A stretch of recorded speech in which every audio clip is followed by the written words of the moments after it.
Assalamualaikum warahmatullahi wabarakatuh. Wilujeng enjing sadayana. Kenalkeun nami abdi Shalomah Natalia.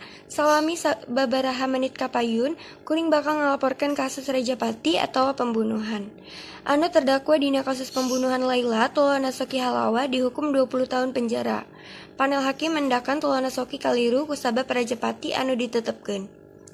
Pikeun nyatakeun yen anu dituduh Tolona Soki Halawa alias Gamo sacara sah sareng ngayakinkeun dibuktoskeun ngalakukeun kejahatan Rajapati anu ditetepkeun sakumaha dina dakwaan alternatif primer utami. Hukum anu terdakwa janten penjara 20 tahun. Saur vonis Tolona Soki sakumaha dikutip tina Kaputusan Pengadilan Negeri Gunung Sitoli.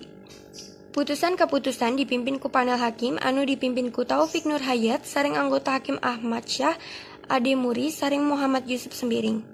Panel hakim mendakan Tolona Soki kaliru kusabab ngalanggar pasal 340 KUHP. Dina pertimbanganana, panel hakim nganyatakeun yen Tolona Soki kabuktosan nyunduk sareng nyambang behang Laila Kupeso dina Jumat 29 November 2019. Kajadian eta cenah kajadian di Desa Hili Waebu, Susua Nias Kidul. Peta sadis Tolona Soki di awalan ku nyunduk kana rarai korban.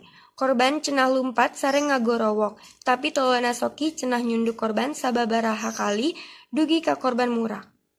Tolona Soki oge cenah bade perkosa korban, tapi korban ngalawan deui sareng ngajerit.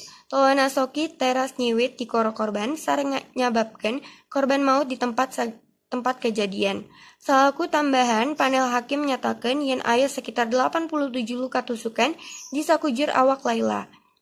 Ieu kawentar tina postmortem dokter. Dugi ka deui berita anu kuring sampaikeun pikeun parhatosan anjeun kuring hatur nuhun.